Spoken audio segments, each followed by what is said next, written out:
Hello, folks. My name is Corey Gerard, and once again, it's on. And I find myself today in a reasonably nice community, which seems and appears quiet at this time. And it does have nice homes, I must say, but they're not mansions or mega mansions. But that's okay too, because we don't necessarily need a mansion or a very big house to feel as though we are successful in life. Because you hear it all the time about some old person that passed away, then they found a couple of million in their mattress.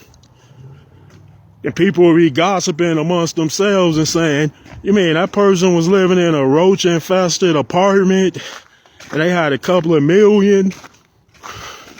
Wow. Because then she'd be like, hey, girl, if that was my money, I would have bought me a nice-ass crib out in West Bloomfield, got me a new car, and opened me up a nail salon. Yes, that would be the way to go. And it sounds like a plan to me. Yes, in this city and in all cities around the world, you will find communities such as this, more or less, in which there are people living there who rent the property as well as those that own the property. But the truth of the matter is, people are allowed to purchase and buy the structural integrity and building of a foundation in which they live in, but they aren't allowed to buy the surrounding land or the land that is underneath that very property. You know, you hear people all the time saying, yeah, man, I own a nice house off of 7 Mile. I own a nice house. I own another house off of 8 Mile and Outer Drive. Then you might hear a woman say, hey, I could top that. So I got me a big mansion in the Boston Edison district. And I got it for little to nothing. All I had to do was just fix it up and renovate it because it was in foreclosure. Well, you know what I say to those people? In all actuality, you don't really completely own your home, even if you buy it outright, and you don't have to pay any mortgage on it, because you have to pay taxes on that home so long as you live there, even if you buy it. And why is that? Why would you need to pay taxes on something that you already own? Think about it. You know why? I'm going to enlighten you on the fact. You have to pay taxes on any home that you purchase because the land around that home and underneath it is too damn valuable. That is why they never ever sell you the land underneath the home or the surrounding land, but rather the building or the structure, because those can come and go. You know, you might decide to tear that home down and build another one, or it might catch fire and then they have to build on it. They do not look at any house of a structural foundation to be valuable, because those such places can come and go, but the land around it and underneath is a forever remainder. And that land is incredibly valuable because it might have vast mineral deposits underneath it. It might have major precious metals and gemstones underneath it. It might even have a huge oil reservoir underneath it.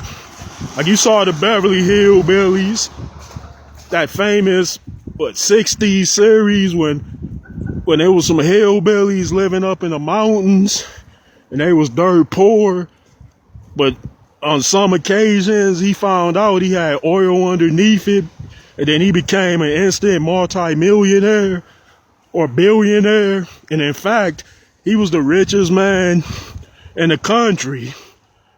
And then it was like always a crook banker that was trying to get him out his money because he never felt that he rightfully deserved it in the first place. Because he was like, the banker was like, what this dude got that I don't got? You know, I'm educated, I'm refined, I got style, I got etiquette, but this dude is some mountain man who just lucked it up and struck it rich by some fluke. And that's how they look at people that hit mega lottery jackpots. Well, getting back to the whole thing regarding people not really owning the property that they lay claim to, that is a very true statement because of that. Yeah, when you buy a home, and the more expensive the home is that you purchase, the more tax money you will have to pay out on a yearly basis. So they're going to get you one way or the other.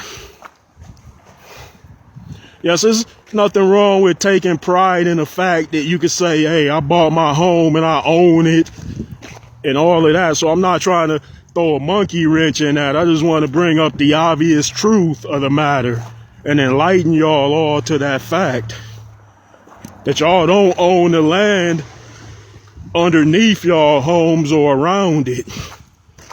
And y'all have to rent that land for the rest of y'all lives. Y'all got to pay money for it to have the right to stay on it, to have the right to put your home on top of it. Because a long time ago, people were allowed to buy the land and the property around their homes, then they owned it outright. They didn't have to pay taxes or nothing. But those people were striking it rich because they found valuable things on it. So they said after that, hey, we got to minimize that because people are becoming too rich and powerful. And then it might be certain types of people that strike it rich that we don't want to strike it rich, because then they'll move into our communities and bring the property value down. Yeah, peoples, you must consider all the facts before you lay complete claim to ownership over anything. Yes, you can own a car outright, but you still got to pay insurance on that car too, as long as you have it. Think about it. Well, this concludes another lesson for this evening on a fine snowy winter. Thanks for tuning in.